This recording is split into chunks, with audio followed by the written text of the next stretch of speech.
Man, what a game, what a game, what a game. Raptors win, force game 7.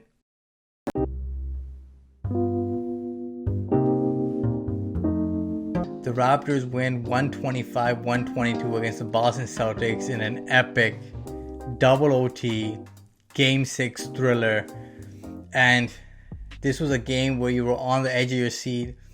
It was intense, it was dramatic, it was frustrating, especially from the Pascal Siakam perspective, but the Raptors just made enough plays, made enough stops to take this game.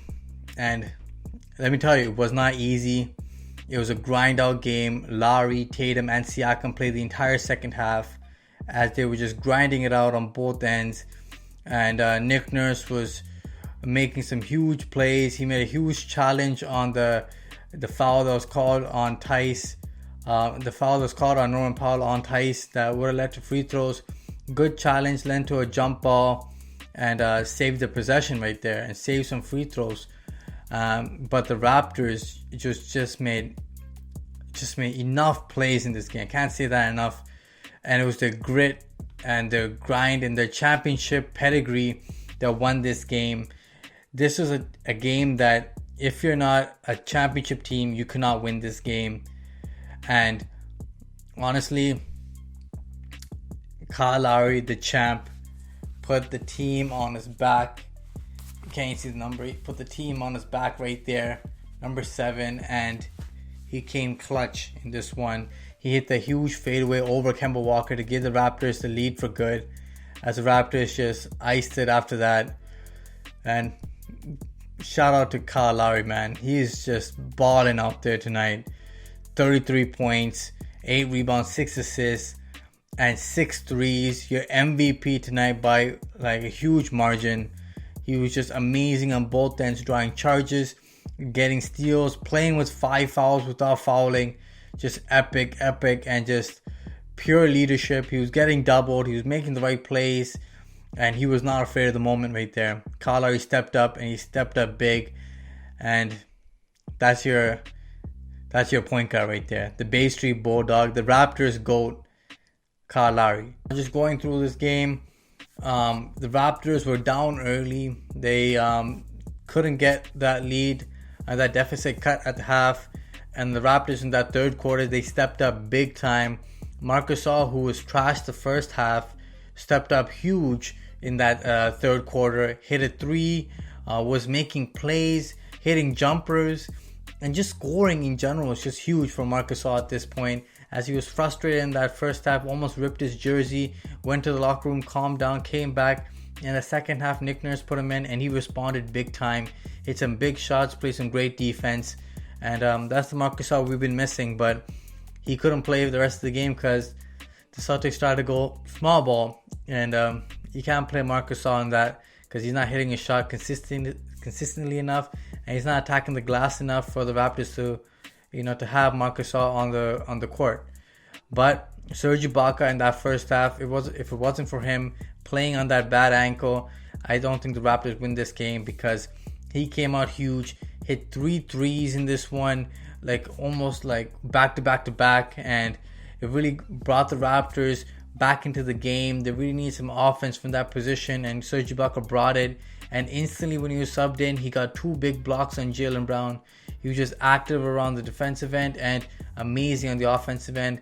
In the second half, we went away from the bigs, but in the first half, he was impactful, to say the least. Some notes in this game. First off, in the beginning of the game, the Raptors were struggling on offense, but OG Anunoby was scoring, and man, he was showing me something. He was seeing some step back shots. He was driving to the lane, hitting some threes. He was really giving the whole repertoire that you don't normally see from OG Anunoby. With the ball in his hands, he was running a pick and roll, and he didn't do so bad tonight. Just showing you all his offensive skills there. Another thing I gotta point out, the Raptors played zone out of the gate, trying to see if that zone defense would really throw the Celtics out of the rhythm, but the Celtics got a hand to them. They just took the zone, and you know what? They weren't phased. They created wide open corner threes.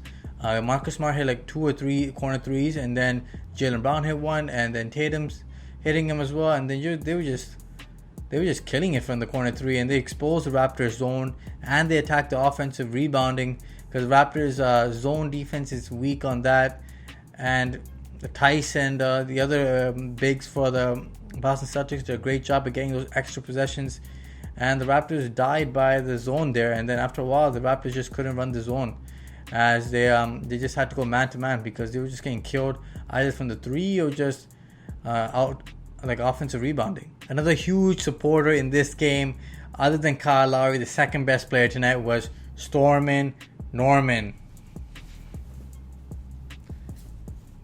Powell. He was amazing tonight. He was hitting all the big shots, the big threes, drawing free throws and drawing fouls and heading to the free throw line and just causing havoc on the defensive end as well. Led to that big steal on Tatum that led to the and one on Marcus Smart in that double OT. And man, he hit huge threes to tie the game multiple times. One in the corner off a great pass from Van Vliet.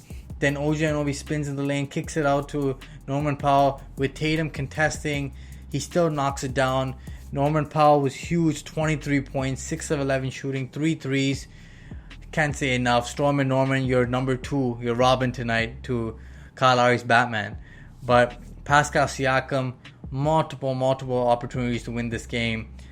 First one stripped by Marcus Smart. Then he took a tough fading shot on Jaylen Brown. Then he misses another attempt. He also misses a layup in the overtimes. And you know what? He just wasn't getting anything going. And the Raptors really wanted to live or die by Pascal Siakam and tried force feeding him to win the game. He just couldn't get it done. He did hit that one jumper in the OTs, but honestly, was looking for a little more from Pascal Siakam tonight. 5 of 19 shooting. And you know what? I got to hand it to him. He did hit that jumper in the OT with no hesitation, but he's got to be decisive. He's got to attack. Early on, he got to the rim, got some and one opportunities.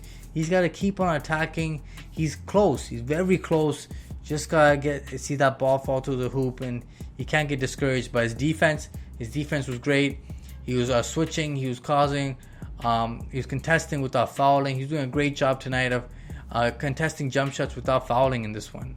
Some key notes in this game is that Nick Nurse makes the big call and the big substitution that changes the Raptors' fate in this game pretty much is instead of playing Marc Gasol or Serge Ibaka, he goes with OG at the 5, and that saved the game. Everybody will talk about it. It's the small ball that he runs with OG Anunoby at the 5 that really saved this game because the Raptors were getting killed off the dribble. The Celtics were getting open 3 after open 3 after open 3 to start that fourth quarter. The Raptors' lead dwindled, and then bam, the Celtics took the lead off of Jason Tatum 3. Raptors respond with Kyle Lowry, of course, huge in the fourth quarter. 12 points in that fourth quarter. Was just hitting bomb after bomb from three-point land, and it didn't look like Kyle Lowry was going to stop anytime soon.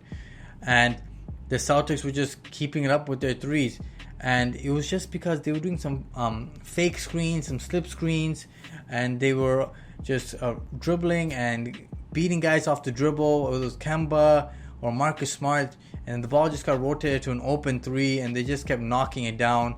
After a while, I'm like, you guys got to switch everything, but it's even better if you have a small guy switching. So he took out the big, he put OG at the 5, he ran Norman Powell into the small forward position, and Pascal at the 4 with Van Vliet and Lowry in the backcourt. And they just switched everything, and then the Celtics started going ISO, and Kemba Walker didn't have his greatest game, which really helped the Raptors because Kemba only had 5 points tonight as the Raptors just took that small ball, retook the lead, and they were just holding off the Celtics until the last moments, and the Celtics both teams just trading big play after big play, big possessions in this game, and it went to OT because Pascal missed a few opportunities to win it. A huge call that was a non-call is Kemba Walker went for a layup, and OG Anunoby slightly touches him on the arm that makes Kemba Walker miss the layup.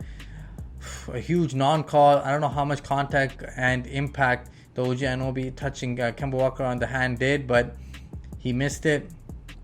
Thankfully, the Raptors went into the overtime and did a better job there. Fred VanVleet, multiple opportunities to hit big shots in this one. Went cold in that fourth and overtime, but in that third quarter, he himself had 9 points in 30 seconds and 12 points in the quarter himself.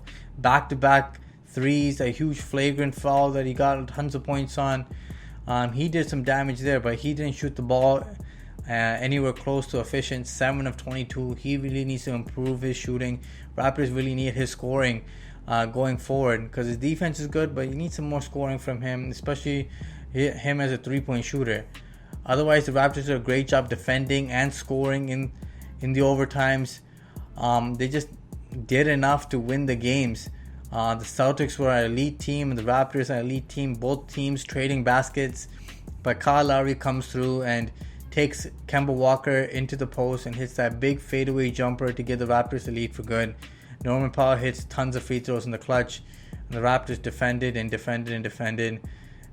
they won this game. And a heck of a game at that. Kyle Lowry, a playoff career high in minutes, and guys are just exhausted out there, laying it all on the line. A little chippiness near the end. Marcus Smart just flopping all over the place. I know he's first team on defense, but that's just embarrassing what he was doing. But Kyle Lowry said, told the NBA, don't look into that. That's just guys fighting. And, Lowry doesn't want the referees or any executive decisions to decide a series, which is what you want to do. You want to fight a team at a full strength and beat them. That's what a true competitor does. And Kyle Lowry, the ultimate competitor, the Bay Street bulldog, comes through with a huge jumper, and he was super clutch. And the Raptors really needed the win as they force a Game 7. Guys, Friday night, Raptors, Celtics, Game 7, win or go home. This is what it's all about. This is what the playoffs are about. My prediction before the playoffs began, we would match up with the Celtics, and I expected the Raptors to win in 7. Hopefully I'm Nostradamus and I predicted it right, but Raptors gotta take care of business, guys. Friday night, I'll be there. Will you guys be there as well, supporting the team, the boys? Come on, guys. One more game until we match up with the Heat. Just one game. Game 7. Winner take all. Guys, make sure you guys like, share, and subscribe to the Raptors Wrap Up. Smash that like button. What a game. What a game. What a game. I'll see you guys next time.